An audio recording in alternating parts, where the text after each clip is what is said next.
You're tuned into Auto Intelligence, live from Auto Trader, where data, tools, and your preferences sync to make your car shopping smooth. They're searching inventory. Oh, yeah. They find what you need. They're gonna find it. You can make a budget for your wallet to help you succeed.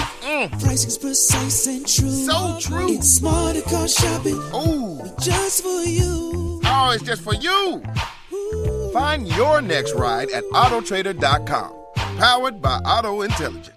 Once upon a mundane morning, Barb's day got busy without warning. A realtor in need of an open house sign. No, 50 of them, and designed before 9. My head hurts. Any mighty tools to help with his plight? Aha! Barb made her move. She opened Canva and got in the groove. Bulk creating Canva sheets. Create 50 signs fit for suburban streets. Done in a click, all complete. Sweet! Now, imagine what your dreams can become when you put imagination to work at Canva.com. The Dr. Sky Experience on the Red Apple Podcast Network. At 3 minutes after the hour, ladies and gentlemen, welcome to another exciting episode of the Dr. Sky Experience, right here on your favorite radio station, Talk Radio 77, WABC. Steve Cates, Dr. Sky here, and yes, ladies and gentlemen, for the next 2 hours, a very interesting subject indeed. As we get back to maybe more of the core tenets of what we speak about here, the subjects of astronomy, space, aviation, and weather. If you'd like to be part of the conversation, we certainly love, of the 4 types of conversation, we love dialogue. And yes, ladies and gentlemen, dialogue also includes some critical thinking, and yes, we're so proud of the callers that call in to the Dr. Sky Experience. To be part of the show, it's 1-800-848-9222. That's 1-800-848-9222.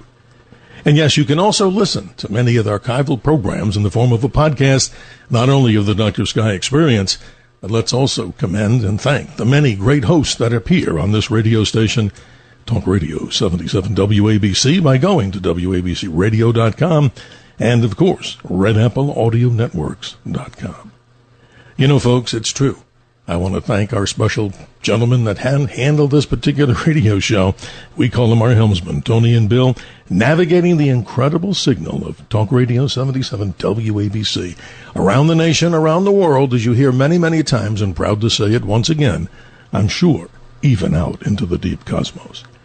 If you have guest suggestions or general questions or emails, I do answer them all, and I'm honored to get those. My email is drsky, of course, Dr. Sky at WABCRadio.com. As we move deeper into your weekend, here is some exciting information for the next 2 hours. For those of you that are living in dark skies, whether it's West Coast, areas, of course, just to the east of the great state of Hawaii, and all the way out and toward the Atlantic Ocean, the opportunity right now to see the beautiful, nearly full corn moon takes place right now. The moon, if you can see it, and if you're listening to this radio archive outdoors, even more of an exceptional experience. The moon now some 231,200 miles away from you. But let's move on to the point. As you look at the surface of the moon with the naked eye, you see these dark regions. The face of the moon, the rabbit in the moon, the woman in the moon, and so many other different shapes that you see when you stare at that beautiful full moon. But ladies and gentlemen, something's been happening over billions of years where asteroids and meteorites have been striking the surface of the moon. More so on the far side of the moon than the near side, during a period in geologic history called the Great Bombardment. And that ties very much into the story we're about to share with you, with a very special guest and the author of a brand new book that comes out September the 9th. The book, of course, The Last Extinction. The real science behind the death of the dinosaurs. Dr. Gerda Keller will be joining us in just a moment. But what's the backstory? The story behind Dr. Gerda Keller's world-shattering scientific discovery that dinosaur extinction was not caused by asteroidal impact, but rather by volcanic eruptions on the Indian Peninsula. A discovery that highlights today's existential threat, as she says, of greenhouse gases and climate change, and one that sparked an all-out war waged by the scientific establishment, simply known as the Dinosaur Wars. More information on this incredible book and our guest. In 1980, the father and son team of Luis and Walter Alvarez of the University of California, Berkeley, boldly claimed to have solved one of the most vexing problems in science, the death of the dinosaurs. In a paper published in Science magazine, still regarded with a remember where you were when you first read it reverence, their extinction by asteroid impact theory was later buoyed by the discovery of a 110-mile impact crater centered in Chicxulub, Mexico. There was just one problem. They were wrong, and Gerda Keller's scientific discoveries blew their theory to bits. Gerda Keller is professor of paleontology and geology in the Geosciences Department of Princeton University. With that, Dr. Keller, good morning, and thank you being up with us this early morning. Thanks for joining us on this exciting story we're about to hear. Thanks for being here.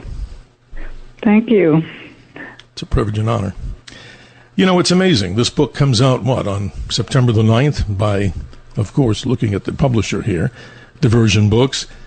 This is fascinating to me because in the astronomical world, ladies and gentlemen, you may have heard about this story, about an asteroidal impact, and you may have been concerned and just brushed it off and said, well, that happens over the course of history. But, Doctor, tell us a little bit about yourself, because I want to zoom in on your background for a good reason. Because many women listening out there may find this very interesting story and appeals to them. Start off with where you were born, your early education, and then as we move toward the dinosaur wars, tell us more. I was born in Liechtenstein, which is a very tiny country of about, just a couple of miles. It's the fourth smallest. Liechtenstein is right next to Switzerland. And in fact, it's across the border. So I was born as number 6 of a dozen children. Yes. And from that, it made it rather difficult, in the sense that I wanted always to learn some things. Already when I was 5 years old. And it didn't always work, because there was no money. My parents were poor, and we couldn't get much of an education. It was a small village, and it would take a long way to bicycle from one side to the other. I see. And so the next step basically was when I started my primary school, and then it's basically just a schoolhouse with one teacher that taught 4 classes, and then the other teacher was another one, a step up. So I was actually managed to, in my first class, to already read every book that the library had. That's amazing. And that was fun. So the next year, my mother said, okay, if you need more books, there is this Book of the Month Club, and you can buy 7 books every week. Not buy, read every week. And those, if you like them, then you buy it. And if you don't like it, then you send back and look for another one. Right, because you love books, right? Exactly. And I actually started reading Tolstoy. Wow. That's a diversion from science, I'll say. There you go. And Brothers Kamaradzov and all the Russian writers. Mm-hmm. And that was fantastic. And then I stepped up to my younger siblings, and I read them and tried to teach them. I managed with one of them. Yes. The other ones didn't much make it. Well, later on, when I went to a special school for the next education for smarter kids, it wasn't all that good because you could not learn anything at that stage other than sewing and cleaning and cooking. Yes. And fixing your clothes. And that are somebody's. So in other words, in simplicity, I mean, you're giving us a good outline of your background, which I'm asking about. It's very sad because they didn't really want to see. And again, look at the times that we were talking about. I mean, women were supposed to be what? Mending clothes, being at home with the children, and doing the cooking and cleaning.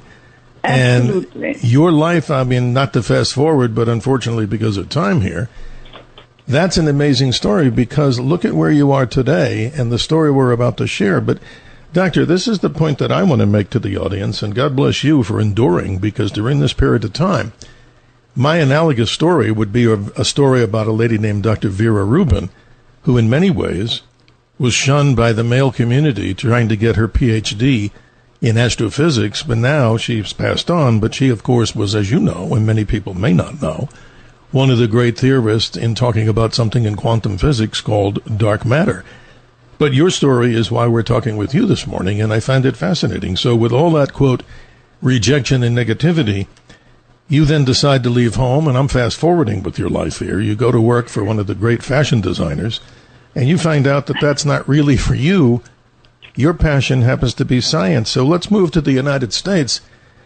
You're in the San Francisco area during what many described as the free love drug scene in the hippies world of San Francisco of the 60s. And you had no money. And I'm fast-forwarding for you. You're talking to people on the street, and they say, hey, you can get an education by going to one of these colleges here, and you don't have to pay for it. But you sure have to do your part and pass some tests. So that's how you got started in education. But the point I'm trying to make, and I think it's coming across loud and clear, what we're about to hear, ladies and gentlemen, is a story of a woman who is steadfast. She's not going to hear no for an answer, but it ties into, Doctor, the whole concept of the book here. And I'm going to fast forward on this, if you don't mind. We know from science, you know better, that there have been 5 so-called major extinction events in the world in geology that we could talk about. We don't have time to go into every one of them. But your warning in this book, without giving out the secret sauce, is that we may already be in that 6th extinction, and we'll have a guest coming on in the next hour who's talking about what many people may think is the 7th extinction, that of maybe having AI going in a direction that is not necessarily what may people like, but we're not going to disparage AI here. So talk about this. Your whole concept here, if we go back in history, Dr. Luis Alvarez, University of California, Berkeley. This is a person who did so much work in the nuclear world, Manhattan Project and such. Their theory is that this asteroid, 6 to 9 miles in diameter, caused the extinction of the dinosaurs. Dr. Gerda Keller says, no way. Tell us why. Well, at the beginning, nobody believed it. This was in 1980. Mm-hmm. And I was working at the U.S. Geological Survey at the time. Mm-hmm. Yes. And everybody, there were about 30 people there in the room that were listening to Alvarez's story. And nobody believed it. Nobody, they said, they were all geologists and paleontologists. And they could not believe any of it. But pretty soon, it took about 2 years, that people who, well, the Alvarezes, who would simply belittle anyone who didn't believe it. And that was you in the direct line of fire, right? Obviously. Well, not exactly. Oh, really? Because at that year, when they came up with the story, I decided not to continue studying it for 5 years. And then it would blow over because I didn't believe it either. Mm-hmm. And so I learned about asteroids, which was a long way away, but we had found out that some 33,000 years ago, there was an asteroid that hit, and it left very tiny glass spherules. Nobody knew where they came from at the time. Yes. But I decided I would look for them, and I would find them, and then I would figure out just what happened there. And I found out a new way of finding these tiny glass spherules, where I would not have to destroy the cores. And it was successful. Yes. And I found 4 different types of localities. They were not they were in great distance. Later on, it was one from Russia, Mm-hmm. and there was one from in the U.S. in basically what's the area called? Europe? No, in the U.S. Oh, I'm sorry. This was a U.S. one. Mm-hmm. And it's it will come back. It's one. So there is one in the U.S., one in Russia, Mm-hmm. and later on more were found. But at the time when I discovered these, I sent it to the Journal of Science, Mm-hmm. and they accepted it within no time. And evidently, Luis Alvarez had found out about it. And so I was invited by Luis Alvarez to work with them on this other impact, namely these small impact spherules. So just describe this, Doctor, in the time we have. Many people out there who are listening around the nation, around the world, may have no idea what a paleontologist does. Describe that to us, because that's a fascinating story as a subset and difference from maybe what we're talking about in geology. And then we'll focus on the differences between why should anybody out there even care what the distinct differences are between asteroidal impact and your theory. And I think it's very, very important because, ladies and gentlemen, listening to this particular individual, Dr. Gerda Keller, her book, The Last Extinction, The Real Science Behind the Death of the Dinosaurs, who knows? Many people do speculate that we do live in a 6th extinction. Hopefully it doesn't happen. But tell us what a paleontologist does. That many people may not know. Well, first of all, in this case, we, as a paleontologist, we need to look at what life was like. What organisms went extinct? What organisms survived? Mm-hmm. In other words, what happened in the world? And that was always my fascination. And to find out what really happened. And so, basically, what a paleontologist does is look at any kind of life they're interested in, whether it be the biggest ones, like the dinosaurs, or whether it is the smallest ones, like the smallest organisms, which are called foraminifera, or forams for short. Yes. They are the size of about a pin. The smallest one are the size of a pinhead. Yes, but life nonetheless, right? It's interesting. And they live.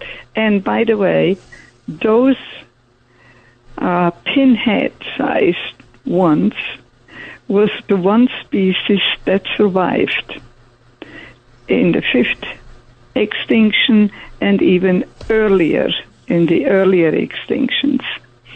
But not only that, it survived forever. So far, at least, it still is very abundant just about anywhere in the world. It's very interesting, yeah. Because from the one species that survived, the others evolved. This is fascinating, and I just want to jump in, Doctor, about something that I've been reading. Of all these 5 extinctions that have happened on the Earth, the most impressive thing to me is Mother Nature, if we like to call her that respectfully, of course, has this great ability to survive so many of these amazing tragedies, not only in the paleontological world, but in the geologic world. But what I'm reading here is fascinating. The tiniest little creature that actually survived all, and this is coming to me by doing some research, is these little tiny organisms called tardigrades, which are very often referred to as water bears, and they just look like a little tiny bear. They survived all these extinctions, and they've also been found to survive in deep space on space station, analysis.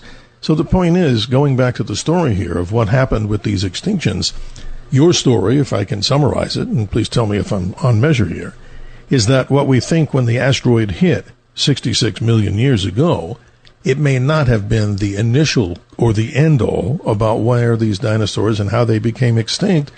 But moving fast forward, your book describes what, without giving away everything, that it wasn't just that impactor, get a load of this, folks, 6 to 9 miles in diameter, striking somewhere off the coast of Mexico, as now we call it the Gulf of America, all the way down in that area, creating a 124-mile crater, that it wasn't necessarily just that event. Tell us what the event in your book may have been the leading cause of this extinction of the dinosaurs. Please tell us.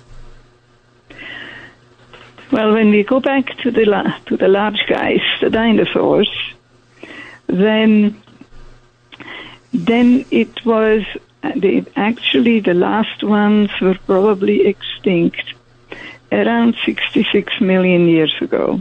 And there were very few left at that point because it already went for 7 million years before that climate had changed because of volcanism, meaning volcanic eruptions in India as well as other places in the world. Yes.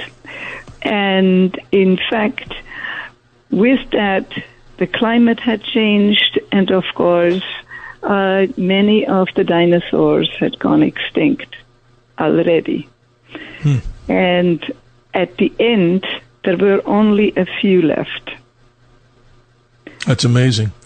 So again, the summary here of these points is that it wasn't just the asteroidal impact, which is a long time ago, 6 to 9 mile in diameter asteroid. That's nothing to, brush off lightly.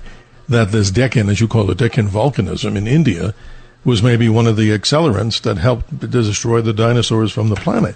But that to me is so fascinating, Doctor, because your book, The Last Extinction, The Real Science Behind the Death of the Dinosaurs, let me salute you again. And I think many out there, particularly our female listeners, you're listening to a story, ladies and gentlemen, of a woman who has really world traveled. She's been on big research ships like the Glomar Challenger, a sister ship to the Glomar Explorer that Howard Hughes had to pull up a nuclear submarine, remnants off in the deep in the Pacific Ocean. But her drilling into the surface of the basic bottom of the ocean revealed some other evidence to her. And as she's describing some of these tiny creatures that obviously survived, or as we talk about this particular story, where did all this, what's the real science behind this? And again, saluting you in a time when men were not, attacking any one in particular individual. In general terms, women were not really favored to get these advanced degrees. So, ladies and gentlemen, if you have questions for our special guest, Dr. Gerda Keller, we'll be here to the top of the hour for hour number 1, of course, 1-800-848-9222. The subject matter, if you're just joining us right now, is many people believed, and I think people should be caring about this, asteroidal impact was considered the main answer to the whole subject, like the Kennedy assassination.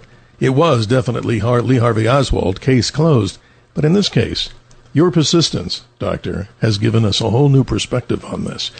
And are you still very active in what you're doing there with Princeton? I mean, describe that to me. You haven't retired, or you're still active in your research there?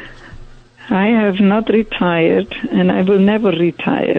I like that. There you go. And so I'm still very active. I still work in India every year. Mm-hmm. I still do a lot of science. There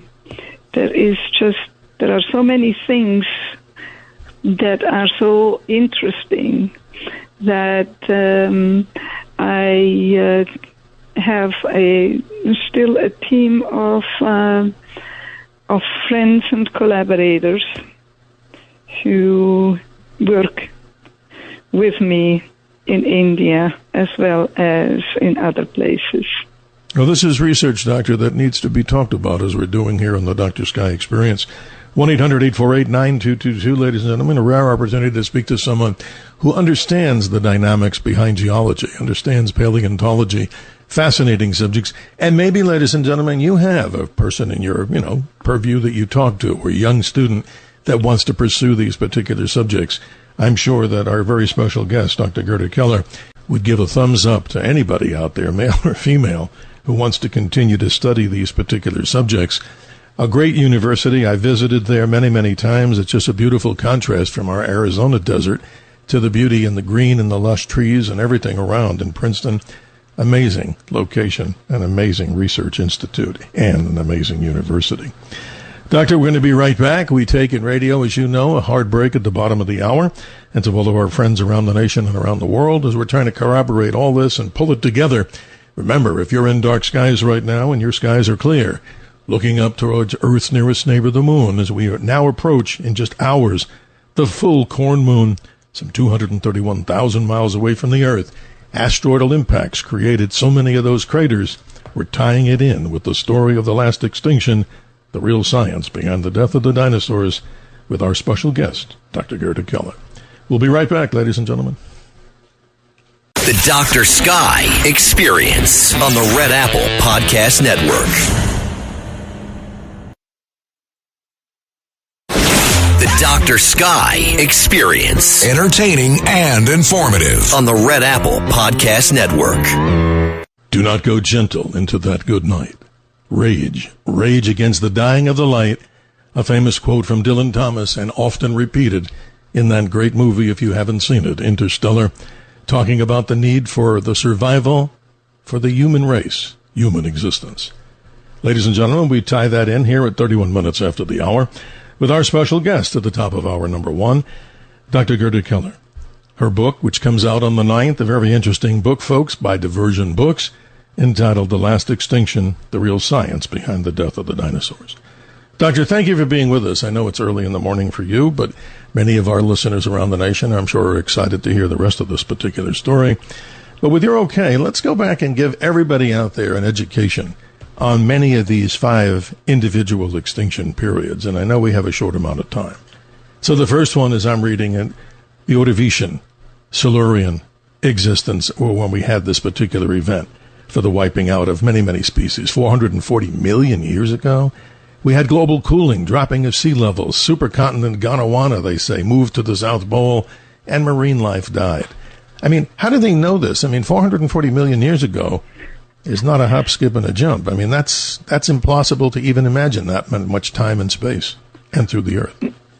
Well, you just have to date them. Mm-hmm. Then it makes it easier.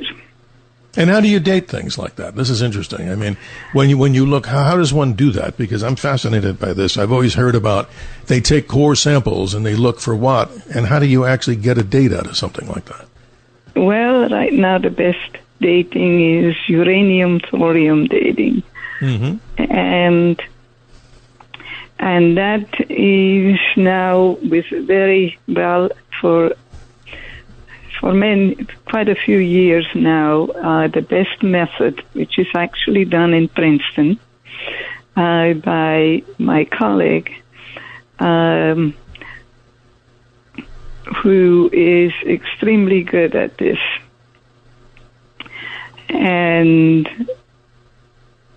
his name is Blair Schöne. Mm-hmm. And his students, and in fact, they are the ones that I introduced originally to work on Deccan. That means volcanic eruptions in right, India. As you mentioned, yes. Mm-hmm. And basically, you use these tiny zircon crystals, which they will analyze, and if they are well preserved, they actually can get the year as close as to, say, 27,000 years. Interesting. That's interesting. Because I can't imagine, Doctor, I know you have a better mind on this than maybe I do, and certainly I do, and many listeners. 440 million years ago, I mean, that's incredible. We look at longevity of a human to pass the triple-digit number, and we're talking that far. It's just an incredible story. Doctor, you're lighting up the phone line here as we would again journey into time and space with the listeners. They rule on this radio station and show. With your okay, Doctor, let's say good morning to Richie in Putnam County. You're on with Dr. Gerda Keller. How are you this morning? Thanks for joining us. Good morning. Hello, I'm doing great. This show is fascinating. You have a fascinating guest on. I mean, we've been led to believe, we know it's been debunked, that oil came from the dinosaurs. Mm-hmm. And we also now, they have frozen mammoth elephants that have been taken out of the icy lands of Siberia and everything. Now, the DNA from those woolly mammoths, I don't think you can actually recreate a woolly mammoth 100%. But if you can find an elephant, they say the Asian elephant is very close DNA-wise to a woolly mammoth. Will we ever see a woolly mammoth? And will we ever see the day that man becomes more fascinated with saving their civilization like America, instead of being fascinated by things like AI, saying AI is going to destroy us when we know the third world will destroy America? Yeah, here you go. Wow. Go ahead. Richie, you bring up some good points, Doctor. I'm interested to hear your response to what Richie's talking about the preservation of DNA. I mean, is there any way to find the DNA from these particular creatures? And who knows, in future labs, maybe recreate them and hatch them again. Is that sci-fi or is that possible? I think at the present it's more sci-fi because climate change is not going to survive any woolly mammoths. Interesting. Because it's just going to get too hot. Wow. Richie, you always bring up some good points. You get the last word here as we move forward. I think the good doctor has given us some answers, but again, science is always looking for what? The search for truth, right, Doctor? That's what you're looking for. The search for truth. Richie, your final comment? Okay, right, great. You have a tremendous guest here tonight. But science is always trying to move forward, and there are scientific companies that are trying to bring back the woolly mammoth. I don't think you could do it 100%, but they do have DNA. So the thing is, I think as Americans, we should be looking to also preserve America and not only the sciences and everything else. That's the way I look at it. AI is not going to destroy us. The third world will destroy us. Well, Richie, stay tuned for hour number 2. We have a gentleman who's going to talk about the value-added benefits of AI.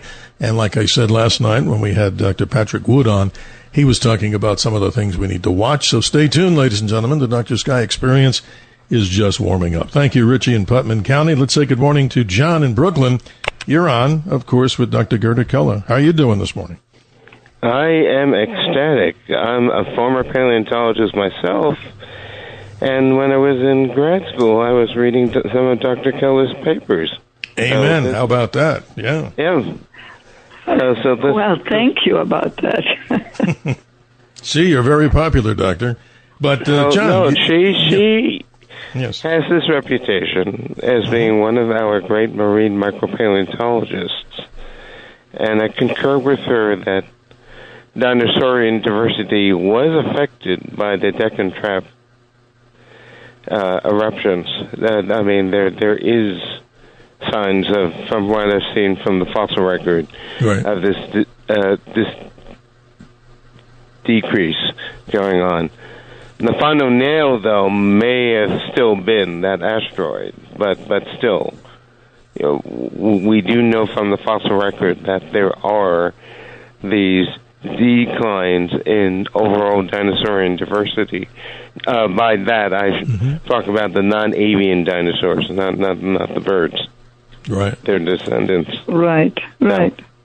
No, you bring up some good points, John. So from one paleontologist to another, and a geologist.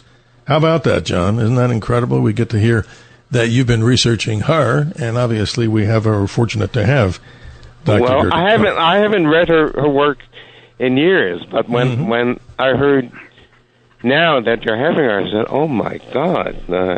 It brings me back to when I was in graduate school and even in college. I went to Brown University, so you can imagine who I'd studied with at Brown. So yes, a very good university I'm saying that indeed. to Dr. Keller. So yes, a wonderful university really indeed. amazing. And off a different subject, both of you, we had a very special guest on here, the son of Nikita Khrushchev, the former Soviet leader. Sergei became a good friend of ours and would comment on Soviet and American relations, the good stuff of Brown University. Thank you, John in Brooklyn. Appreciate your time. Let's move forward and say good morning to Bill in Huntington. Bill, good morning. How are you? How are you doing today? I have a hard question. Okay.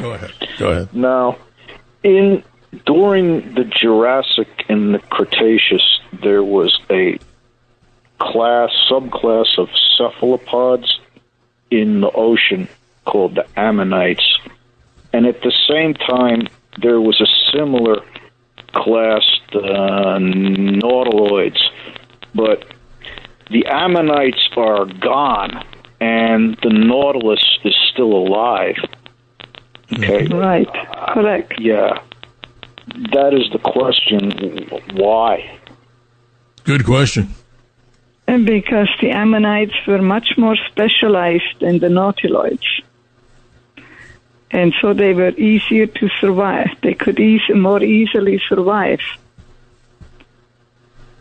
Wow. And most of the ammonites were so highly specialized that they died out very quickly. It's amazing. So it's all about survival, right? It's survival like that quote, of the fittest.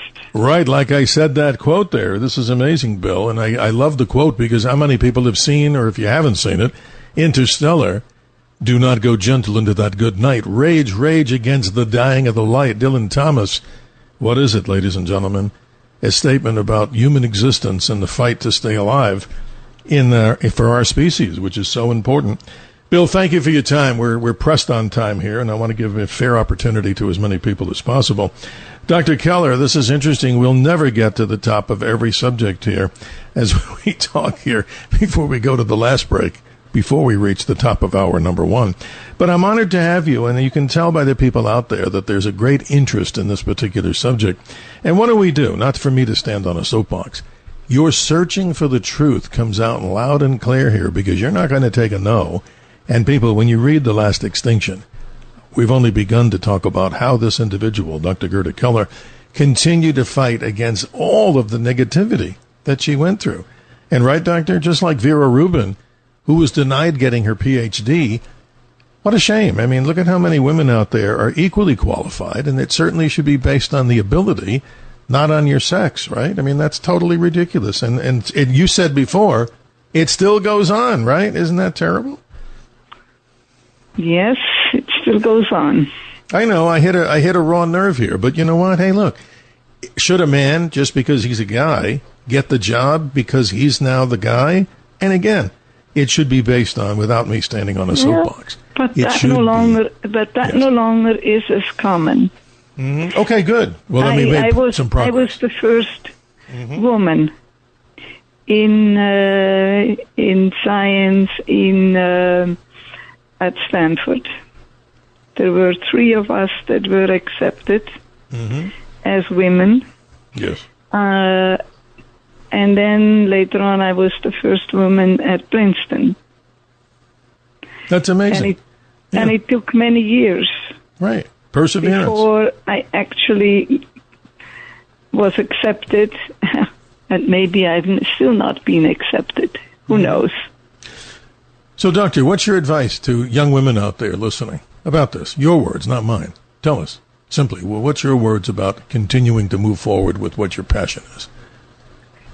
They must work hard. As a woman, it's particularly important. You have to work harder than any man. I'm sorry to say. Well, you've said a lot there, and I think it's easier and better than the way I would have phrased it, because you're the living proof of it.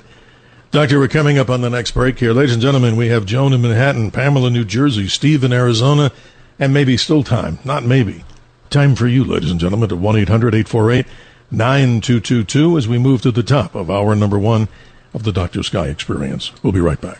The Dr. Sky Experience on the Red Apple Podcast Network. The Dr. Sky Experience. Entertaining and informative. On the Red Apple Podcast Network. Extinction is the rule, survival is the exception. A great quote from apropos, of course, by the late Carl Sagan. 48 minutes after the hour, as we continue with Dr. Gerda Keller, her new book, ladies and gentlemen, coming out on the 9th from Diversion Books, The Last Extinction, The Real Science Behind the Death of the Dinosaurs. Let's continue with the callers as we welcome Pamela in New Jersey. Good morning, Pamela. Your question or comment? Oh, good morning. Then volcanism would explain since hot air rises and why the taller species disappeared and the species that were able to spend some time in water or lower to the ground survived over time and developed, like the alligator, etc. Yes. Doctor, this is interesting. I did not quite understand. I'm sorry, could you? There was some interference. Yes, Pamela. I'm also hearing, Doctor, a little bit of static on the line. Can you please repeat, Pamela? I apologize. Okay, volcanism would explain, hot air, why the taller species perished, and because hot air rises, and obviously it's high up in the air to begin with.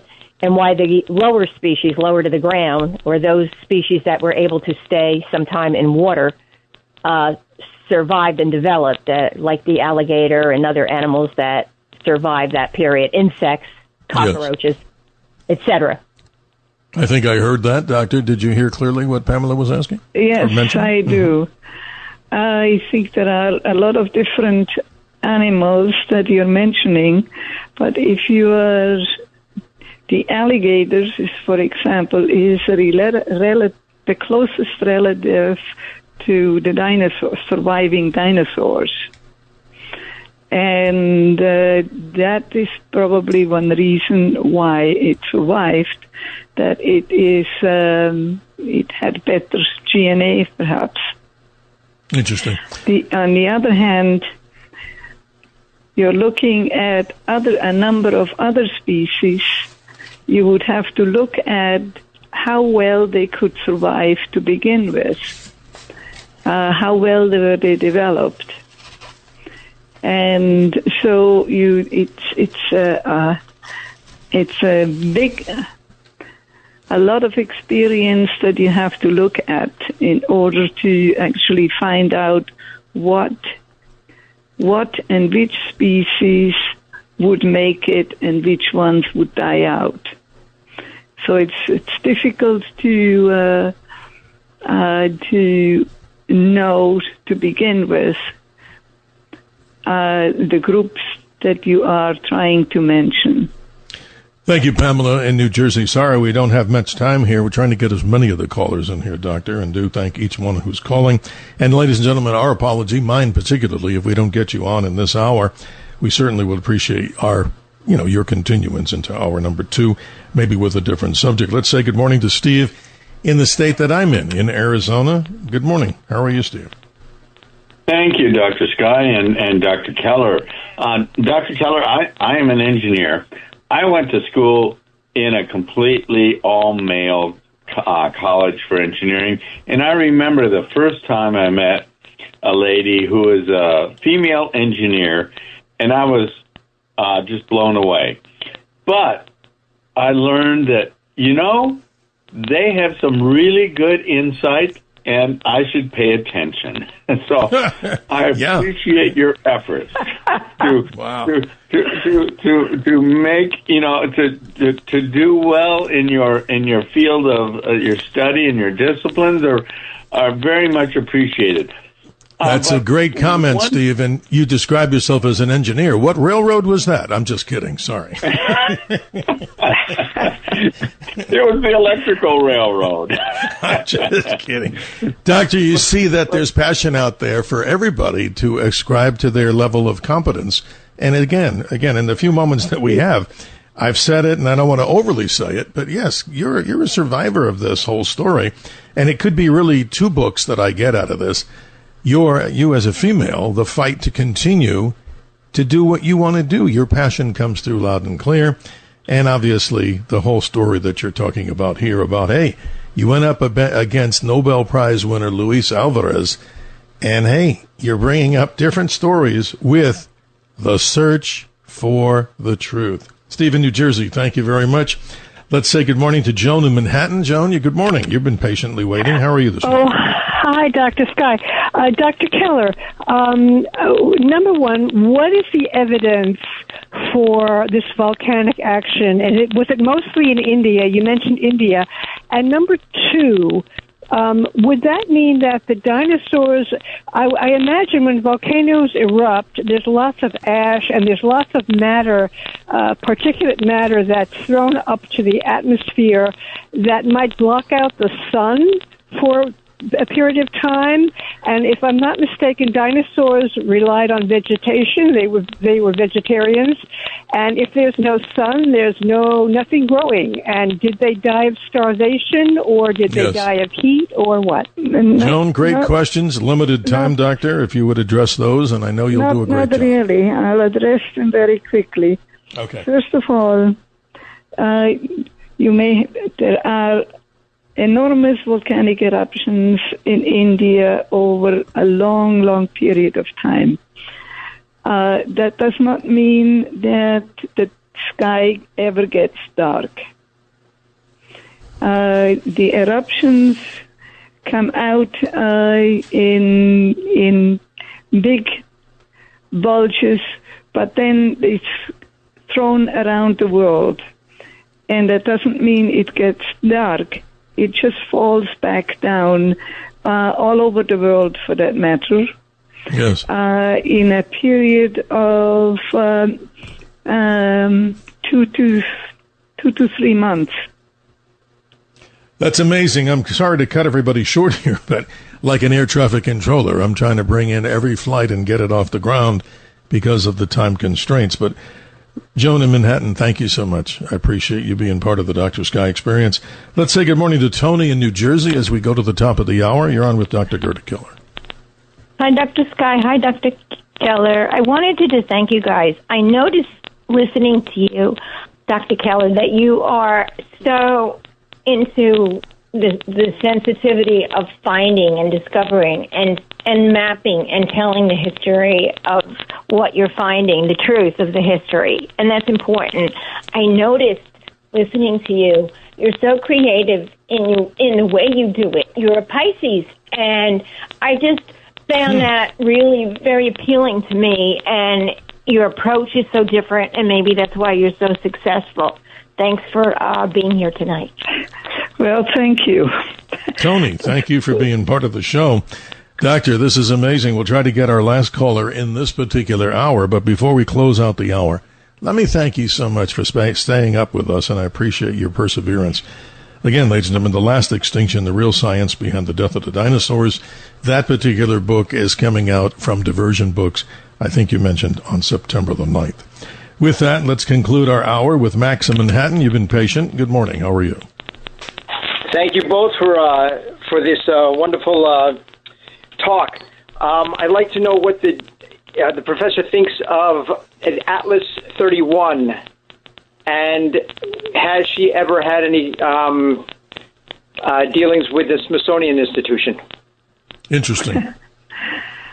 Yes, and why are you asking about the Smithsonian Institution?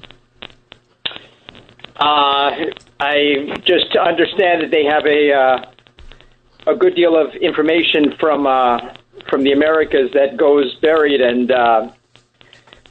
doesn't get reported. You mean it doesn't get reported from the Smithsonian? Well, there are many things that get interned to the Smithsonian that do not get reported to the public. Oh. Well, the Smithsonian Institution is supposed to publish any new science just like the rest of us does who are academics. Wow. So I know a lot of people who are writing science papers at the Smithsonian. Ladies and gentlemen, that concludes this hour, the first hour of the Dr. Sky Experience. Again, heartfelt thanks to you, Dr. Keller. I hope we can talk again, and maybe in a longer format about this whole subject, because I think it needs to be put out. And I think, obviously, if you haven't done a TED Talk on this, I certainly think that would be a suggestion from me. Have you done that in a TED Talk forum? Because that would be an amazing experience to watch, listen, and interact with the audience. Well, I would be welcome. That would be wonderful. Thank you so much, Doctor. I appreciate your time. Ladies and gentlemen, stay tuned as hour number 2 goes now, coming up just in the movement of time and space. Another great guest will be talking just briefly in a few moments with Dr. Patrick Nunley. Very interesting gentleman who's going to talk with his total experience in the world of AI to give us a more perspective and a focus point on this about some of the benefits of AI through his experiences. And like I said last night to Patrick Wood, talking about some of the things we need to be concerned about. Let's also be fair on this equation to listen to people that are in the know on these subjects, and that's exactly what we do here on the Dr. Sky Experience. Dr. Gerda Keller, blessings to you, and thank you for being part of the Dr. Sky Experience. Thank you. It was an enjoyable experience. Thank you. Likewise. We'll be back, ladies and gentlemen. Stay tuned as the Dr. Sky Experience moves through time and space. The Dr. Sky Experience on the Red Apple Podcast Network. The Dr. Sky Experience on the Red Apple Podcast Network. 3 minutes after the hour, ladies and gentlemen, thank you for joining us in hour number 1 as we move through time and space with the Dr. Sky Experience. As we always mention and proudly say it, the contact number here is 1-800-848-9222, 1-800-848-9222. And in the interest of time, we'd like to have in the four forms, of conversation. We'd love to have that in dialogue, and critical thinking and common sense rules the roost. And your choice, ladies and gentlemen. To get in touch with us, my email here, drsky, D-R-S-K-Y, at WABCRadio.com. And if you'd like, we certainly encourage you to go and listen to many of these programs, rebroadcast in the form of a podcast. And not only my own program, the Dr. Sky Experience, but what about all the other great hosts here on Talk Radio 77, WABC, WABCRadio.com, and RedAppleAudioNetworks.com. A plethora of content from all these great hosts at this powerhouse radio station, 77 WABC. And special thanks always to our helmsmen, Tony and Bill. They navigate this incredible signal, ladies and gentlemen, to the nation, the world, and I'm sure even out to the cosmos. Again, a thank you to our previous guest, Dr. Keller. She was talking about the possibility that we might be living in the 6th extinction, and that is something that she attributes to man-made climate change. Right or wrong, ladies and gentlemen, some say that there might even be a 7th extinction on the horizon, and that could be the whole subject of AI. And as you know, ladies and gentlemen, just our previous program, Patrick Wood of Technocracy.news was here to talk about some of the concerns that we might have with AI. But we're going to welcome in just a moment another very special guest. Who? Patrick Nunley, Ph.D. He's co-founder and chief scientist emeritus for Brand Engagement Networks, as well as a co-founder and chief technical officer for Raise a Hood. He is one of the fathers of modern AI for U.S. defense applications, and his career, that is, includes 40 years of artificial intelligence, machine learning, and deep learning technological innovations, product development, business strategy, focusing largely on AI, machine learning, neural networks, and signal processing. Patrick is the former head of signal processing for General Dynamics Corporation and serves as the founding director of the General Dynamics Cognitive Systems Lab. We continue with his bio. His accomplishments had led to recognition by the Institute of Electrical and Electronic Engineers, Eta Kappa Nu, the National Academy of Television Arts and Sciences, and he has been twice recognized nationally by the IEEE as the Outstanding Electrical Engineer of the Year. And get a load of this. It melds very well into the world of media, television, and radio with his development of Arbitron's portable people meter technology.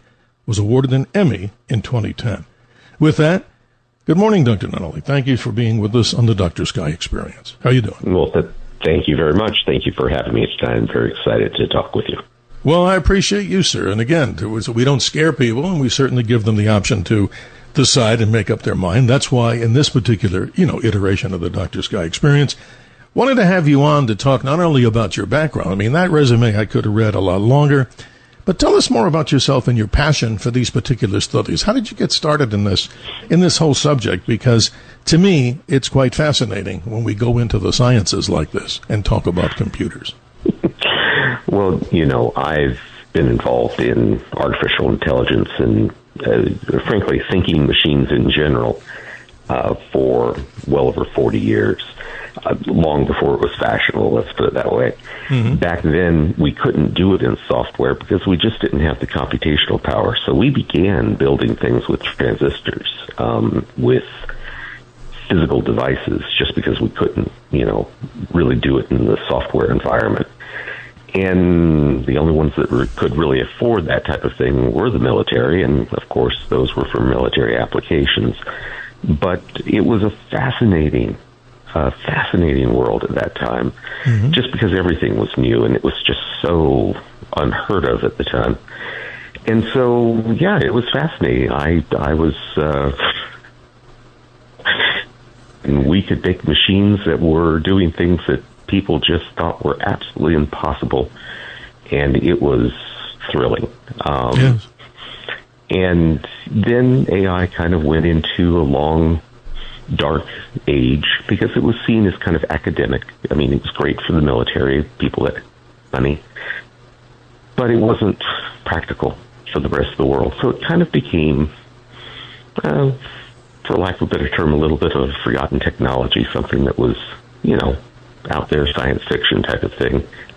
And I'm just thrilled that I lived long enough to see it actually all come to fruition. All the work that we had put in has now been recognized, and people see it for what it is. And again, it's really just beginning. I think people are going to be stunned as to what's coming out of the labs over the course of the next couple of years. That's absolutely right. It's amazing stuff. And, it's interesting. I was born in 1956, and the reason I mention that, humbly, is that go back to 1956, Dartmouth College has a conference, as you can tell us, I'm sure, established this whole distinct field of study. I never knew that. So that long, it's been in the mind of people, scientists, engineers, in this evolutionary process to where we are today. I mean, that's a seemingly long time that I had no idea. Am I correct in that assessment? Mm-hmm. It is. We were fascinated with how the brain worked. We realized that we had just an incredible computational machine, biologically in our head. And so we began to study it, just frankly observing what we saw and replicating it without necessarily asking too many questions. And that kind of gave rise to neural networks. And of course, we were implementing it in a very different way. Mm-hmm. But nonetheless, trying to just replicate it, and we found that it was amazing. I mean, we could actually get a tremendous amount of, structured knowledge. And, well, one of the people I often get asked, what makes AI special? And I was asked this back in the 80s a ton of times. And I used to always explain that if I was going to a party this weekend and I wanted to you want it to tell someone how to recognize me at the party. You would describe me physically. And by the time you got to the party, there'd be 15 people there probably that could fit in that description. So the reality is you can do something, you can recognize me, but you can't write the rules down. You don't exactly know how you do it. Well, this is the realm of AI and neural networks and machine learning, a system that can not necessarily write down the rules, but can still learn and do the tasks. And that's what these machines do, is they learn. We don't program them. They grow, for lack of a better term. We raise them in the way you would raise a child. That's amazing. You know, let's go back in our time machine to everybody listening around the nation and the world. 1968, we watch, and it's still one of my favorites. I mean, I had so many of the actors in that particular movie, Kubrick's epic, as I call it, 2001: A Space Odyssey. Doctor, what do we see in there? I'm a 13-year-old kid watching this curvy screen and CinemaScope, 70 millimeter, and I watch and I say, wait a minute, they had some kind of computer thing that talked, and isn't that mind-boggling that back then the concept of this, and even if that was, an early stage of AI that shows in 2001, describe that, because that seems way out of bounds for the time period. I mean, it was like a futuristic view, of course. Well, it was a futuristic view, and unfortunately that, along with many other movies in theater that I can name off and everyone probably can repeat immediately, has always painted this picture of machines being something to be afraid of. And, you know, machines, AI, machine learning, neural networks, these systems are extremely powerful technologies. And anytime humans have built extremely powerful technologies, good and bad comes with them. Nitroglycerin, a terrorist can use it to blow up a bridge, but a doctor can use it to heal a heart. The fact is that anytime we have something powerful, it has two sides to it. And we, you know, as with nuclear weapons and all the rest, we have to recognize that we have to apply it the right way. And as we do apply it the right way, we actually get tremendous benefit. It just means that we can't ignore the fact that it can be used for bad, but if we're attentive, it frankly is a godsend, and AI falls in the same category. Well, along similar lines, we could say, and we would agree, and I guess many people listening in Radio Land might, nuclear weapons can be extremely destructive, obviously, but also the creation of nuclear power can also yield a great benefit to people. So this is interesting, ladies and gentlemen. Dr. Patrick Nunnally is our special guest throughout hour number 2 of the Dr. Sky Experience. If you have questions and concerns about this subject as we dig deeper and move through time and space, it's 1-800-848-9222, 1-800-848-9222. Here's a direct question that I've really wanted to get an answer from. Where and how do some in the media get this whole thing wrong about the whole concept of AI? Because we don't want to scare the bejeebers out of people, and we want to go, as we had our previous guest talking about the truth will set you free. We want to hear the truth about this. So your opinion on that, being a person who's involved deeply in the whole process of AI.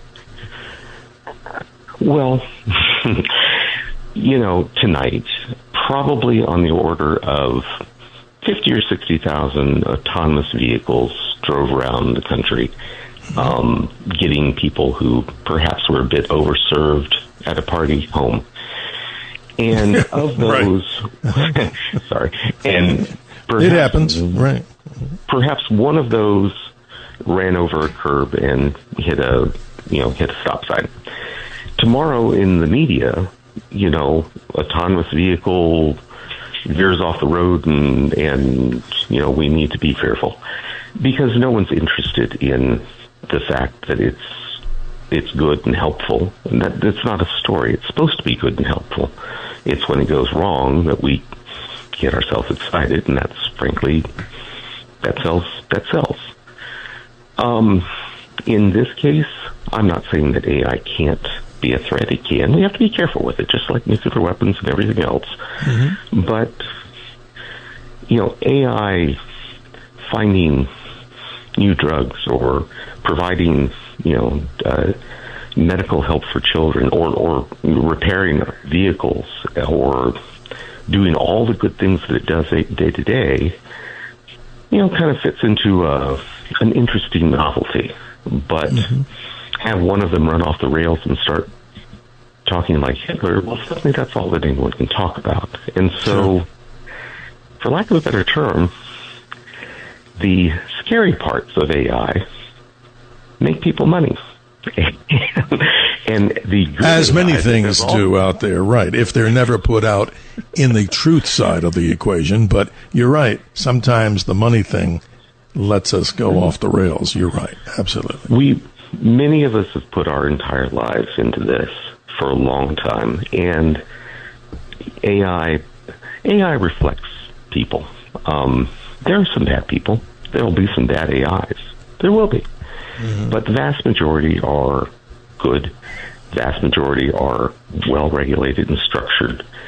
And we're just getting our legs under ourselves. But the idea that we're not going to be cautious, the idea that we're not, working very hard, and there's a lot of us on top of this from the standpoint of making this helpful and structured well for humanity. I'm not saying trust us, because that would be crazy. But I am saying that we have tremendous. Those of us that have put our lives into this have a tremendous interest in making sure that this is good for all of us. And frankly, we don't want humanity to end either. But well, just like you said, former President Reagan said, trust but verify, but that was in a different context, but I think it could easily be applied, don't you think, Doctor, to the conversation that we're having? I think that's exactly true. There you go. People also fear what they don't know. I mean, historically, there was a point where people feared that the innovation of industrialization would, end the workforce. And so much so that they were throwing sabbats into the machines. They're wooden shoes. That's how we get the word sabotage. People fear things that they don't fully understand. They fear change. Yeah. And AI is an incredible change. I mean, there's no doubt about that. And so, I think there's a lot of innate fear. And a lot of, people are apprehensive. I get that. But there's nothing to fear but fear itself, as one other president said. But not to be funny or try to be the jokester here, but this is interesting to me, and I say it, and this may be more comedic. Let's hope and pray there's no Lex Luthors of the AI world out there. Do use it in nefarious ways, but then again, anything could happen. But moving on to the point, this is a really serious question, and I think many people in Radio Land, and of course we're the most powerful signal I'm sure that we can get here, and we're happy to have this signal, and it goes out to many. And you can join the conversation, ladies and gentlemen, at 1-800-848-9222 with your questions, opinions about the subject with our guest, Dr. Patrick Nunley. Here's the thing I wanted to go to, Doctor. This is interesting. I've been a fan of Ray Kurzweil for so long. A long, long time ago, in a different world, I read Age of Spiritual Machines. Very interesting. I really wasn't totally, enamored by the concept. I was like, oh, okay, that's down in the future. Then we have How to Create a Mind. Then we have this book. It's in my hand right now. It's thick. You've seen it. You've probably read it. The Singularity is Near. When Humans Transcend Biology. And then, as you probably know, and maybe listeners do or don't, the next iteration of his book is The Singularity is Nearer. My simple question to you is, from what he says, the Ray Kurzweil is saying that maybe that would have happened where human and computer, supersedes that of the ability for human thinking, and machine learning is in greater force. The simple question is this: have we reached this singularity, in your opinion? And define that so people can really understand what we're talking about. Well, okay. We have to break this down a little bit. Please do. And, I love Ray, and ultimately, I believe that here's the thing. Our machines have always augmented humans. Our robots are stronger than we are. Hydraulics can lift. Everything our computers can store and compute. But AI effectively augments our ability to not create, but to essentially think. It essentially takes over a certain amount of mind work for us. And that augmentation is kind of what we're talking about with regard to the singularity, where machines don't have limits like the human brain in the sense that we can build super intelligence. And we can basically go far beyond a single individual and instead have an AI that is as intelligent as collectively all of us together. So it becomes very, very, very capable. And that gives people a moment's pause. That actually makes them fearful. But all we're doing is essentially augmenting the human capability. We're not augmenting our creativity or our humanity. We're not augmenting our ability to serve each other and to, help each other and do all the good things that humans do. I hear you. Correct. So, as far as the singularity, which is defined in different ways by different people, but essentially where man and machine effectively become one, where we effectively are superseded by our own machines, and we become, some people would, consider subservient to the machines. Yes. Are we subservient to robots? They're certainly stronger than we are. They certainly are more capable to lift and, I can pick up a car with a robot. I can't do that. The reality is that we're fearful because this singularity somehow robs us of what we think was our last area, our thing, which was our ability to innovate and to create and all the rest. But that's not true at all.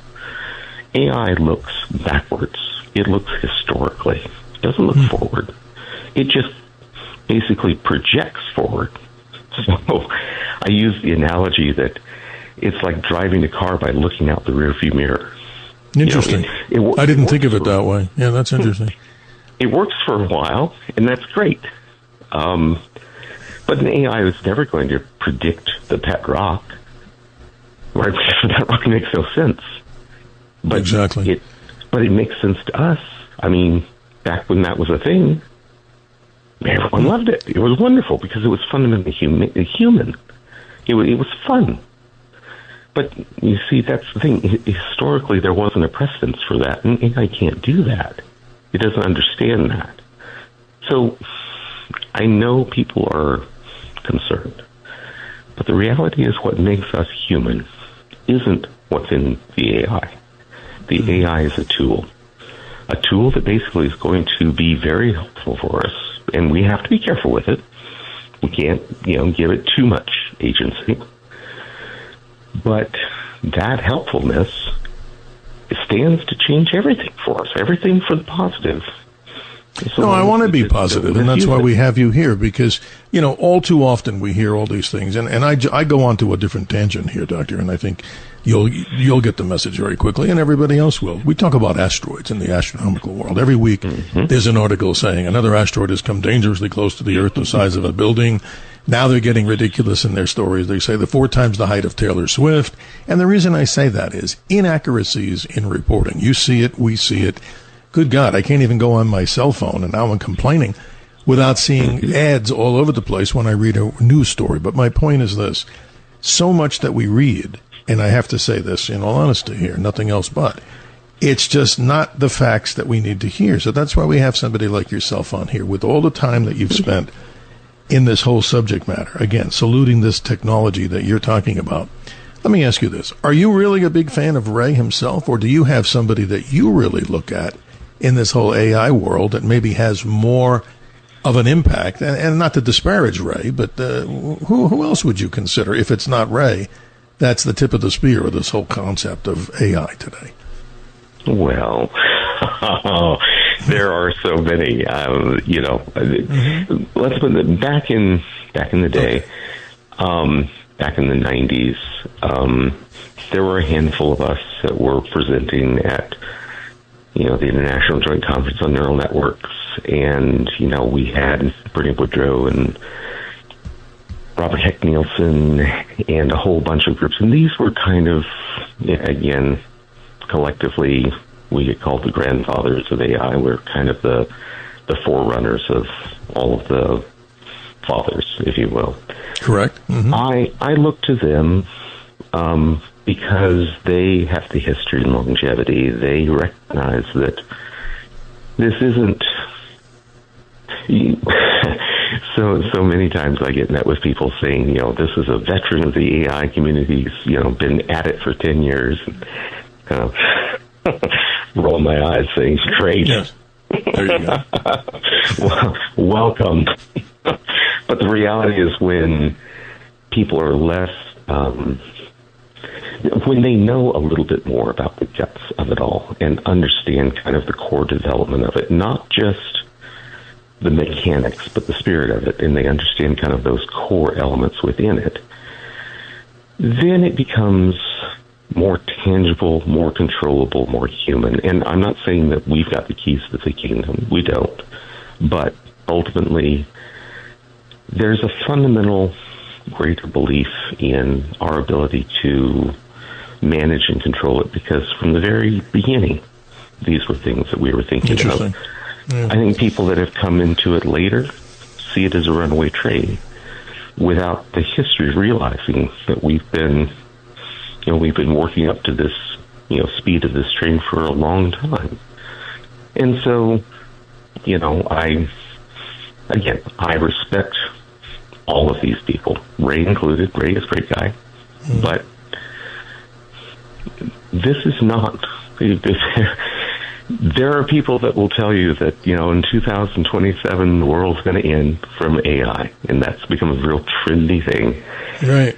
And, it's great. Yes, there's a good, logical, well-reasoned if this happens. And I get that. But I have to look at it and say, the environment, the atmosphere was supposed to burn off how many years ago? Right, and then people are saying... Some politicians, Doctor, not to cut you short, are saying simply that we have, less than 10 years before we're all extincted because of a concept called climate change, which in many people's minds is not settled science. Some say it is, some say it's not. But the point of the matter with this conversation that we're having with you on the Dr. Sky Experience, it's an honor to hear, as we're going to hear, ladies and gentlemen, more details in the next half hour about some of these benefits that you have worked on specifically. And maybe one of them, we'll save it for later, that's so much apropos to the broadcast industry that we're involved with right now. A very interesting story for television and for radio that you, of course, know that you've been recognized nationally by the IEEE as the Outstanding Electrical Engineer of the Year for something that we'll go into later known as the Arbitron Portable People Meter. Hard to say quickly, isn't it? 2 times. It can be a mouthful, yes. Yeah, it's amazing. So before we break here, ladies and gentlemen, let's get everybody else involved in the conversation here. Your opinion, ladies and gentlemen, on AI, either pro or con, the questions that can be answered by the experts that we bring to the table, and our special guest to the top of hour number 2, Dr. Patrick Nunnally, Ph.D., of course. His story is very interesting here, and this is also very interesting. I'd like to get into some of the benefits of AI. You're also involved with something as the co-founder and chief technical officer for a company simply called Raise a Hood, which is quick and simple to describe in about a minute, but we'll get into that. What is Raise a Hood so people can understand the benefit right there? Well, Raise a Hood is an application of AI to the ability to, for lack of a better term, augment auto repair as a interesting a kind of across the board, both from the standpoint of providing Gus, which is an AI repair AI, but also providing the gathering and understanding of data across the country, and then providing effectively normalization of processes, so you're less dependent on the skill of a single mechanic, and you always have the best mechanic, the best solution, the best understanding of your vehicle across the board. More on benefits, ladies and gentlemen, of AI with our special guest, Dr. Patrick Nunnally. He, of course, has vast experience in this, and your questions and comments are much appreciated, as we like to say, of the 4 types of conversation: debate, discourse, diatribe, and dialogue. We, of course, prefer dialogue with critical thinking. Where? At 1-800-848-9222. We'll be right back, ladies and gentlemen. More exciting things to come here on the Dr. Sky Experience. And if you'd like to email me, it's simply DRSKY, of course, at WABCRadio.com. And we've actually gotten many guests from those suggestions from listeners of the Dr. Sky Experience. We'll be right back. The Dr. Sky Experience on the Red Apple Podcast Network. The Dr. Sky Experience. Entertaining and informative. On the Red Apple Podcast Network. I think a lot of people don't understand how deep AI already is in so many things. A quote from Unknown but Obvious as we continue here at 33 minutes after the hour. And our tribute to Al Lewis, of course, from the Munsters, Grandpa Munsters, and the great television show, Car 54, Where Are You? Al Lewis, we miss you. A great friend, not only of many out there, but a personal friend of mine over the years. Rest in peace. Our special guest, as we move to the top of hour number 2, Dr. Patrick Nunley. He's here to talk about AI and the benefits of AI as a comparison to many out there who may not have heard the whole entire story. We try to be fair and always get to the truth with common sense. Thank you for being here, Doctor. We appreciate you greatly. Let's go and talk about some of these, benefits that we were talking about before. Not to cut you short on Raise a Hood. That's something quite interesting. So again, in what area, in what business model does this work again, and what is it so people can hear it again in its entirety? Well, with Raise a Hood specifically, this is a lot of people are used to AI's application in a world of things that you've heard about, but I don't think people realize that AI is useful kind of across the board, even to things like auto repair and standardization of overall operations. Frankly, AI is an optimization engine. That is kind of at the root of what AI is, and a lot of people are very uncomfortable with auto repair oftentimes, and so it was a ripe area for an AI application, and so far it's just done really, really well.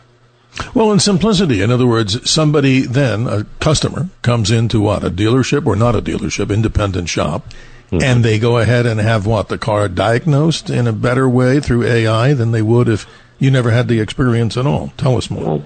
Well, what it does is it allows them to, in a simple fashion, diagnose their car themselves just based on the symptoms that they've seen, based on learning from auto mechanics that have trained it. And ultimately, then they can get a sense of how big of a problem this is or isn't. And as they go into the shop, they come in, with some idea as to what it can be, and they can speak intelligently with the shop. The shops themselves have the opportunity of using it to not only, optimize their people and performance, but also optimize their operations in general, and basically, encourage people to, come in and choose their shop because they are using essentially a system where AI is providing guidance. That's fascinating. Basically, is a win all the way around. No, that's fascinating, and a good example of the benefits of AI into the world that we live in today. 1-800-848-9222, ladies and gentlemen. Questions, comments to our very special guest, Dr. Patrick Nunley. He's here to the top of the hour.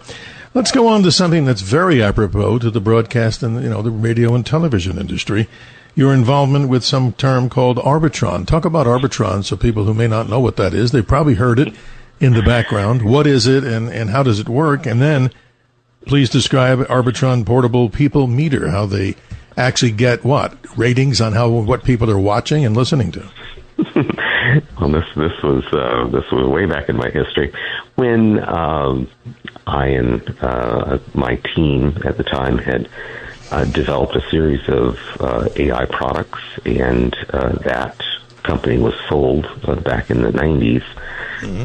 We decided at that point we were going to take on a different challenge, and at that time radio ratings was a real challenge. They would hand people little pieces of paper and ask them to write down all the radio stations they had listened to in a given day, and guess what? That wasn't so accurate.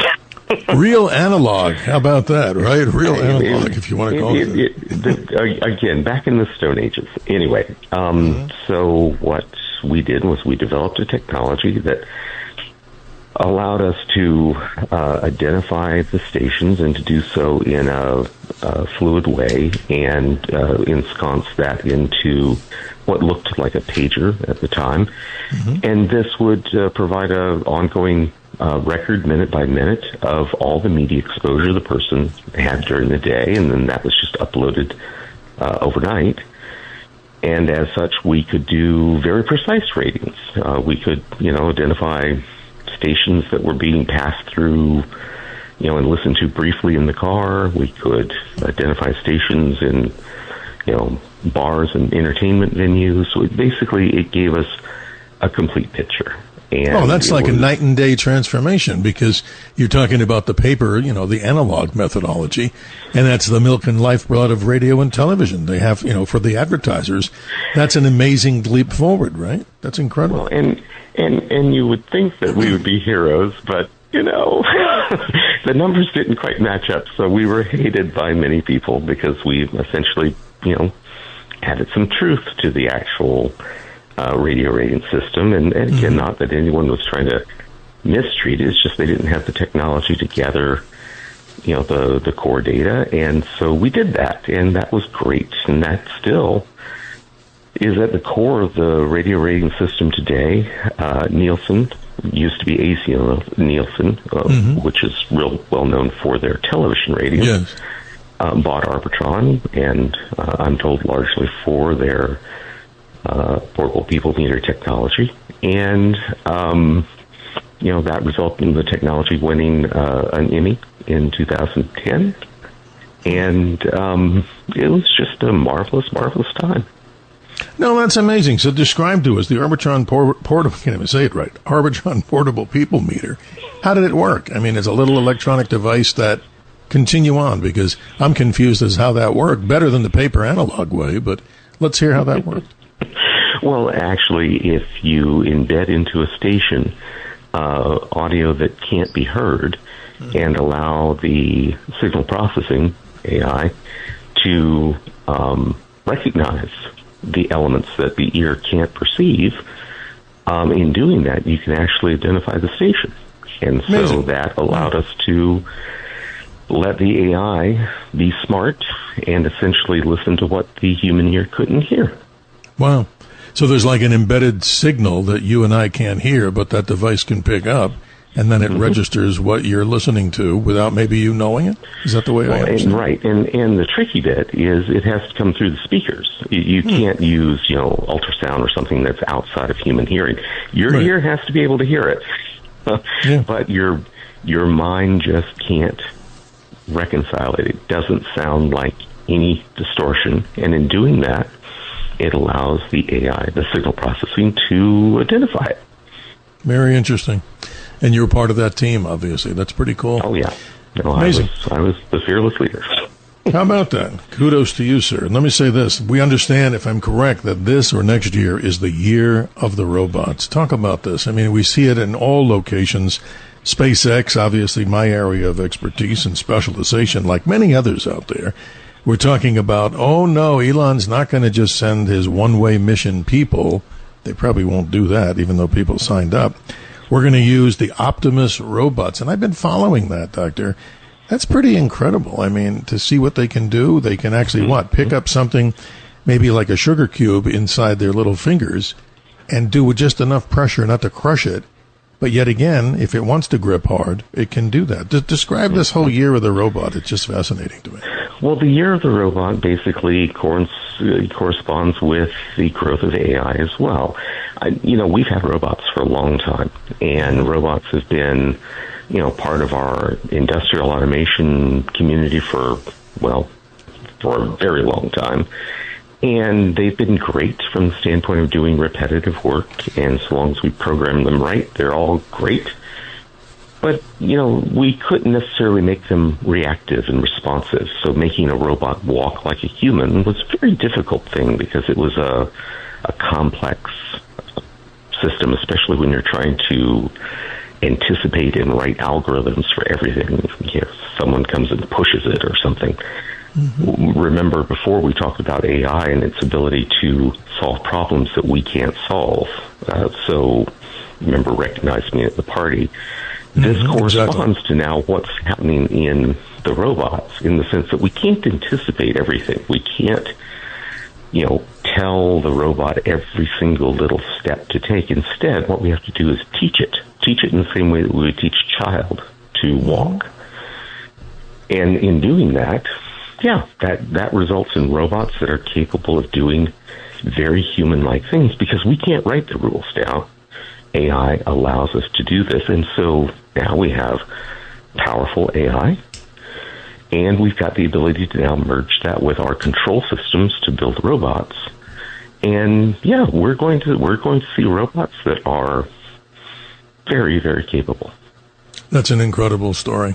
The year of the robot, ladies and gentlemen, I never thought we'd have that, but it's amazing that maybe one day we'll be like Jetsons, the family, and we'll see those kind of robots. And isn't that amazing how the cartoon characters, a great television series, as we all remember, obviously maybe with a little more mature audience would remember that, just a very interesting story about the whole evolution of robots. But that's interesting with what Elon's doing.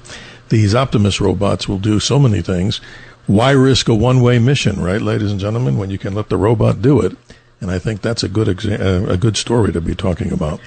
We're coming up on that last break, ladies and gentlemen, of hour number 2. Still time for you to get in on the conversation, and we encourage you to do that at 1-800-848-9222.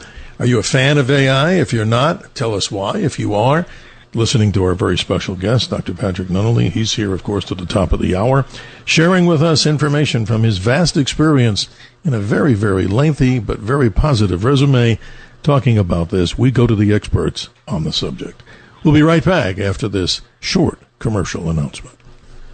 The Dr. Sky Experience on the Red Apple Podcast Network.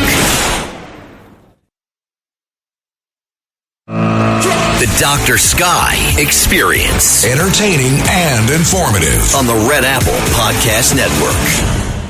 AI is neither good nor evil. It's a tool. It's a technology for us to use.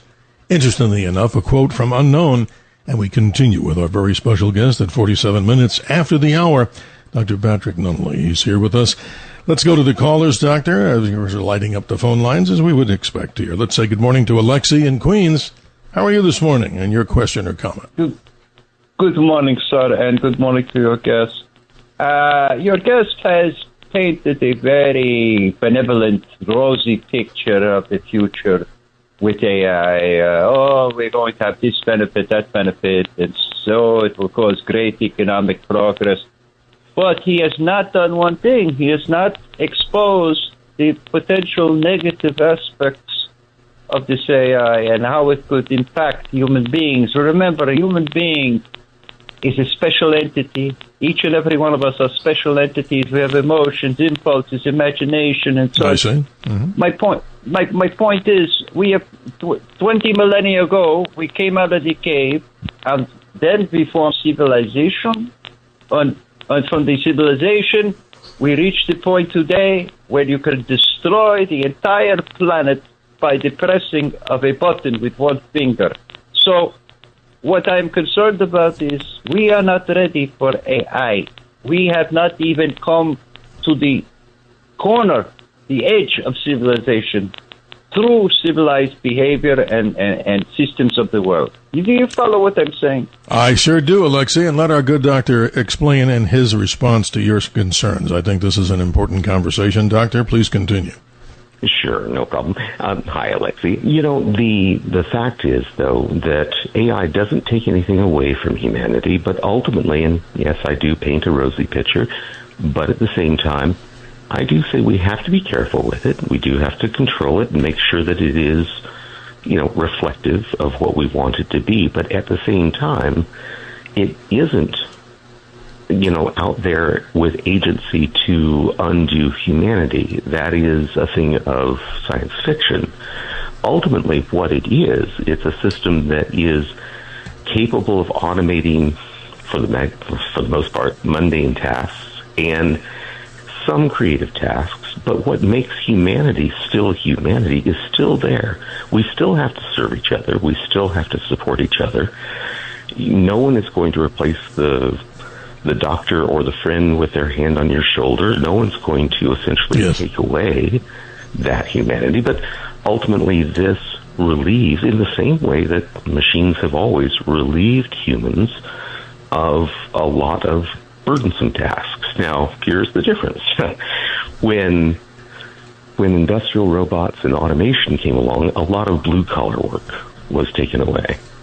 In the AI innovations, we're going to be taking a lot of white-collar jobs away and changing them. But that fundamentally is the same way that things have been in the past, where people have always been fearful that their role, their task, is going to be taken away. But in each case, people have adapted, and in that adaptation, we end up better as a total society for it. I'm not saying that there isn't risk. I'm saying that we have to mitigate that risk, and in exchange for that, we end up with a much better future. Alexa, you get the final word on this. We got a pretty big board of callers here, but please continue as we close out this conversation. Well, again, he is unduly optimistic about this AI. But the point is, yeah, you say it's going to have certain effects and help with tasks and this and that and various activities. But I hope that this thing does not translate into a sword of Damocles, if you know what I mean, hanging over our heads. We sure do, Alexi. And not to cut you short, we do have a lot of callers that we want to get to, but I appreciate you always calling us on the Dr. Sky Experience. Thank you for your time, Alexi. Let's move on in the few moments that we have to the top of the hour. Good morning to Owen in Connecticut. You're on with Dr. Patrick Nunley. How are you this morning?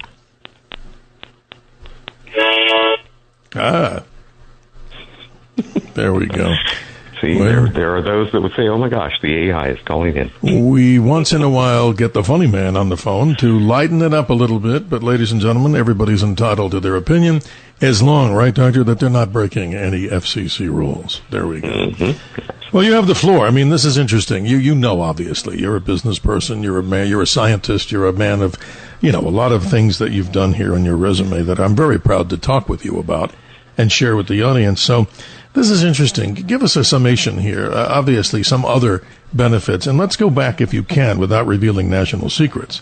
In the General Dynamics area, so much to do with how our aircraft, we know so much that the new B-21 Raider, the replacement for the B-2 stealth bomber, whatever you can tell us, if you even have that knowledge, in maybe it's privacy stuff that you can't talk about. Some of these aircraft are going to actually have the capability of doing their own flight with the AI, ingested into their systems, which may replace humans, and we see this with drones, of course. What about some of the military applications here? Talk about that if you can. Well, while things are coming a long way in the aircraft environment, way back when we were doing the early developments, we were doing it with missile systems.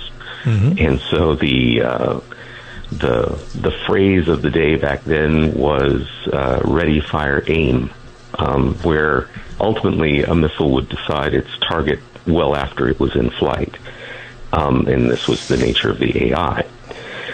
So in that environment, we've had, weapon systems that have been AI enhanced for quite a while. That doesn't necessarily mean they're going to, go out and take over, but it does mean that in, a combat scenario, they can be much more effective. And so,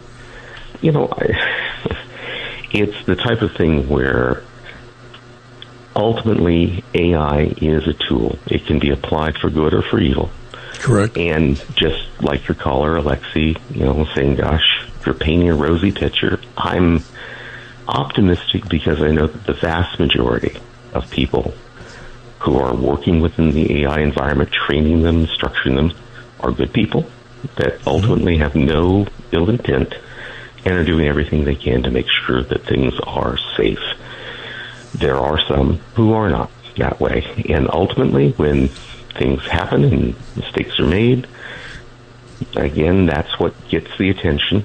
But the millions of test runs that, provide great things, new drugs, new discoveries, new capabilities and insights to, new products, things, and services, These things are a footnote.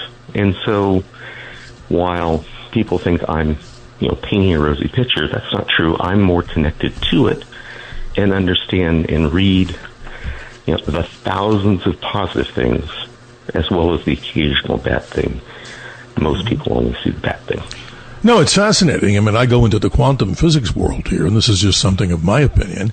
I would be happy to see how AI can do something that Einstein talked about, in which time movement is directional only forward, let's say not backward. But in your opinion, would it be amazing if AI could figure out the conundrum of how to move forward and backward in time? And again, that brings up a subject that some people would say, don't touch it, don't let the monster out of the box. But wouldn't that be incredible if AI had the ability to talk about how to do that or demonstrate that? That would be the most mind-boggling thing, and I'm not just talking science fiction. Your opinion on that? I mean, does that sound totally ridiculous, or who knows? I mean, your opinion, you're a scientist on this. Let me put it this way. If it is possible, I believe that AI will be the one to find it. There's a phrase often said that AI is the last invention humanity will ever need to make, because ultimately the AI will be the thing that allows us to vet and discover these new things. So ultimately, is a quantum AI computer capable of cracking the issues of time, or faster than light travel, or some of these more things that are fanciful for us right now? If anything's going to do it, AI will do it. And ultimately, Agreed. I believe that if it's possible, I believe that AI will find a way to do that. And another area that many people may have, misgivings or misunderstandings about is chemical rockets. I mean, this goes into subjects that we could talk about for hours with no time permitted here right now. Mm-hmm. But the simple point that I'll make is not using chemical rockets anymore to go through the universe. We look in Star Trek-like ways. But interesting enough, what could happen with new propulsion systems utilizing AI to help us move toward that speed, maybe that toward the speed of light, or who knows what's beyond that, in the quantum entanglement world. Right, Doctor? Subjects for a lengthy discussion, maybe over an adult beverage, and certainly a warm cup of coffee. Right? That's interesting. How do people get in touch with you if they... No, seriously, how do people get in touch with you if they want to talk or comment? How do they do that? They can reach out to me at patrick@razorhood.com. There are actually... that's probably the best way. Give it to us slower so everybody can copy that down. Please give us the way to get in touch with you. Patrick at RaiseAHood, all one word. Oh, okay. I didn't hear you. I apologize. RaiseAHood. No, I'm sorry. .com. No, that's fascinating. Thank you for your time. It's been enlightening, and I certainly would like to talk with you more about this, whether we're on air and or just in a private conversation, because I'm fascinated about the things that you're talking about here. And to those that believe that there's a warning thing coming out about AI, hopefully everybody has an open mind as we talk about the whole subject here. Let us talk about the common sense side of the whole thing. Learn and absorb knowledge is what we're trying to do here by bringing people what? Understanding of the great mysteries, not only of the universe, but of many of the topics that we do here. Dr. Nunley, thank you for your time, and a good morning to you. Appreciate you. Well, thank you for having me. Always a pleasure. Ladies and gentlemen, that wraps up this edition of the Dr. Sky Experience. You can, of course, listen to the podcast rather quickly as we move into the morning here. And don't forget what's happening around the world right now. If you're in clear skies and dark skies, of course, we find ourselves looking at the full corn moon. And on the other side of the earth, coming up in just a few hours, they get to experience the deep beauty of the blood red moon. More to come with the next Dr. Sky iteration of the Dr. Sky Experience. Thanking Tony and Bill for navigating the signal as great as they do. And ladies and gentlemen, my wish to you is for a great weekend, health and happiness, and clear skies. We'll see you next time. Thanks for listening to the Dr. Sky Experience. You can hear the Dr. Sky Experience Saturday mornings, midnight to 2 a.m. If you like the podcast, share it with your friends and listen anytime at WABCRadio.com and download the WABC Radio app. Hit that subscribe button on all major podcast platforms. Plus, follow WABC on social on Instagram, TikTok, Facebook, and X. See you next time for a new episode so you never have to wonder. What the heck is going on here? This Sunday is the Tunnel to Towers Foundation Walk Run, and our team is in need of your support. Right now, every dollar counts. The WABC hosts must all rally their loyal audience to participate. Go to WABCRadio.com/walk and help your favorite hosts right here at WABC and support the Tunnel to Towers Foundation. Go to WABCRadio.com/walk. Help WABC raise money for the amazing Tunnel to Towers Foundation Walk Run. Go to WABCRadio.com/walk.